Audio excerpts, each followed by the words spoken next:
It's the Opperman Report. Join digital forensic investigator and PI Ed Opperman for an in-depth discussion of conspiracy theories, strategy of New World Order resistance, high-profile court cases in the news, and interviews with expert guests and authors on these topics and more. It's the Opperman Report. And now, here is investigator Ed Opperman. Okay, welcome to the Opperman Report. I am your host, private investigator Ed Opperman, and this show is brought to you by emailrevealer.com and our newest sponsor, michiganmushrooms.net. Hey, check out michiganmushrooms.net at their website and also on their Facebook page at Michigan Mushrooms LLC. If this is the first time you're listening to our show, because I know we picked up a whole bunch of new stations this week, please visit oppermanreport.com. Check out the member section. We have a lot of content in the member section where you can subscribe and become a member. And it's exclusive content that you can only get by becoming a member. But also, too, by becoming a member, you support the shows that we do on Friday night and during the week. We do free shows on Friday night. We do free shows Saturday and Sunday, all kinds of stuff to support activists and social causes and stuff that we're trying to do here. So by supporting the show, by becoming a member, you support the rest of this stuff, too. You know, we had a really big guest last week. We got a huge guest tonight. And we got a big guest next week. Next we have coming up is Billy Hayes from Midnight Express. After that, we have Dr. Fred Whitehurst, who's an FBI whistleblower, sued the FBI, collected $2 million, and he's worked on everything from Waco, OJ, TWA 800. So we have a lineup of superstars this month. This is the best month we've ever had. Tonight, we have ILYASAH Shabazz. She's the third daughter of Malcolm X and Dr. Betty Shabazz. As you know, everyone who knows me knows that Malcolm X is a huge hero of mine. Ever since I was a kid, I used to sit home and listen to WBAI and listen to I was like 14, 15, 16 years old, and they used to replay the speeches. And such an inspiration to my life and what I've dedicated my life to. So it's a real honor to have ILYASAH Shabazz on our show today. She's written 3 books about her dad, which, guess what, I don't have pulled up. One is, I think is good. ILYASAH Shabazz, are you there? I'm here.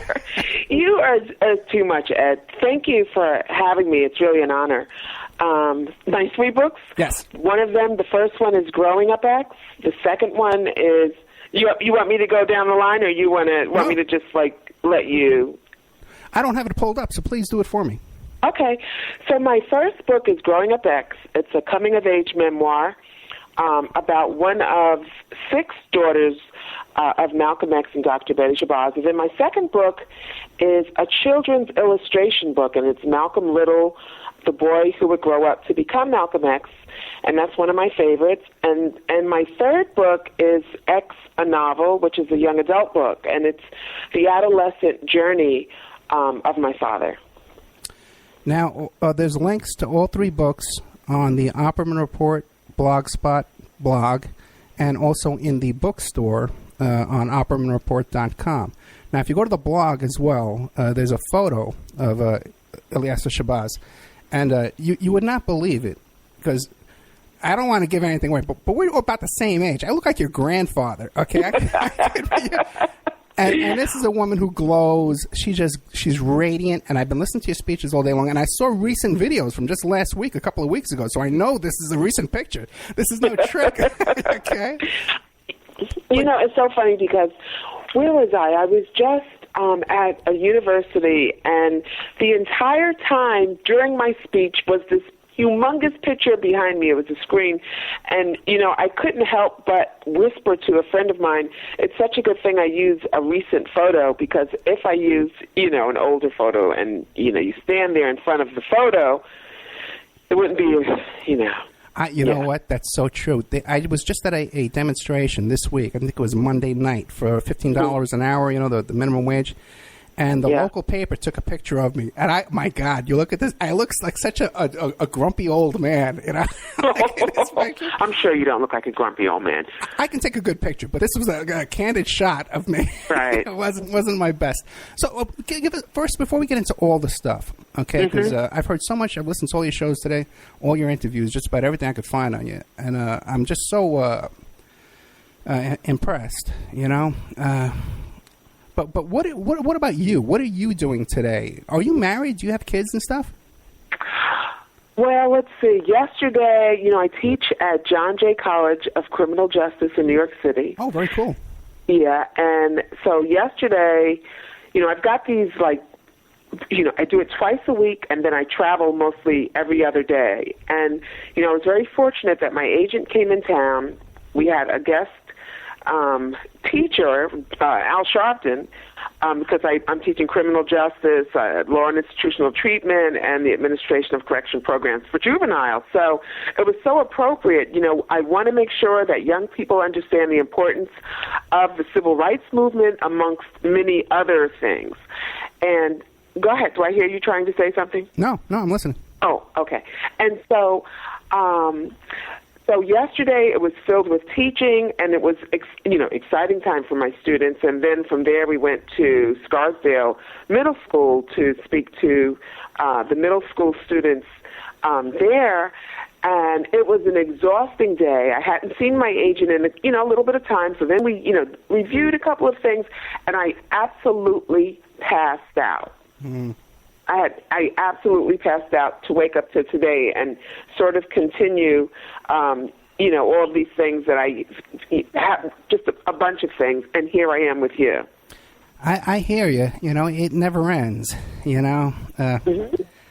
But, we have to. You know what I mean? We have to. Absolutely. We have to. Especially, I can imagine the pressure on you, trying to live up to your dad's legacy, your mom and dad's legacy. Your mom alone, by the way, would be a historical figure just without your dad. Right. My mother was really, really wonderful. But I won't say, I'd like to say that it's not pressure for me because I'm so grateful to have both Malcolm X and Dr. Betty Shabazz as my parents. But I think the pressure sometimes comes in wanting to make sure that I'm not a disservice to my students and not a disservice, to any audience. But, I wouldn't really, I don't like to even think that I live under any kind of pressure because I think when I was younger in college, coming into being the daughter of ... was a little bit overwhelming, but then, I was able to just manage that. Now, a lot of people don't realize, but you actually grew up with Martin Luther King's kids and Medgar Evers' kids as well. You all grew up as a close... Well, we were friends. Our parents, our mothers were very close. A lot of people think that, Malcolm X and Dr. King were polar opposites, which, of course, they were fighting for the same thing. And, whenever you have, compassionate young men, who sacrifice their life for the betterment of humanity, all of these things that we learn about Dr. King, Medgar Evers, and Malcolm X, quite naturally, the wives are going to have similar experiences, expectations, challenges, etc. And so our mothers, were very close. And you can imagine you all lived through the same tragedy. Right, yeah. Exactly. So give us an idea, because I know a big part of your focus is you want to bring out the truth about your dad's childhood and his grandparents. Mm-hmm. Yeah, that's right. So what was important to me with The Boy Who Grew Up to Become Malcolm X, this children's book, a lot of people were like, a children's book about Malcolm X, not realizing that we all grow up, we all start off as children, and it's the adults around us who ultimately play a role in whomever we become. And my father was very fortunate that his parents They were activists. They were a young couple navigating through Jim Crow, instilling specific values in their children, the values of compassion, of seeing yourself as, being able to see yourself as a global citizen. My grandmother instilled in her children leadership values, and so this book celebrates all of those things. My father's father was the president of the Midwestern chapter of the Marcus Garvey movement, which was the Universal Negro Improvement Association in the 1920s, which commanded millions of followers. And he was influential in getting Marcus Garvey out of jail for the alleged mail fraud. He wrote a letter to then President Coolidge and explained who Marcus Garvey was and that he committed no crime, and recommended that he release him from jail. And a few months later, he was released from jail. So when you read this letter, which is floating online somewhere, from Earl Little, Malcolm X's father, you get to see that his father was so similar to who Malcolm became. And my father's mother was the national recording secretary for this organization that commanded millions of followers. And so I usually tell people, when you think of young activist parents, conscious, forward-thinking, compassionate, understanding the importance of education, self-reliance, self-love, leadership, all of these things, you make sure you instill specific values in your children. And so those were the values that were instilled in my father. And what happened is the Black Legion, which was a splinter group in the 1930s to the KKK, they killed his father. They put him on a train track. They let the trolley run him over, and then years later they put his mother in an institution, and so Malcolm is sort of out there with his siblings, and they're separated, and Malcolm is sent to a different family, juvenile delinquent. How old was he when family? How old was he when his dad was killed on the train tracks? He was 6 years old. It was 1931. Oh my God! Okay. Yeah, it was 60 to 6 years old, and but Malcolm would still, in spite of that, go on to become the president of his 7th grade class. So now he's 12, right? He would go to become the president of his class, and when his teacher asked him, "Who do you want to be when you grow up?" and he says, "I want to be a lawyer," because he sees his father, in this role of helping people. And, he could have said, I want to be an athlete, or I want to be a fireman or a policeman. And there's nothing wrong with any of those careers, of course, but he says, I want to be a lawyer, because that's how he saw his dad.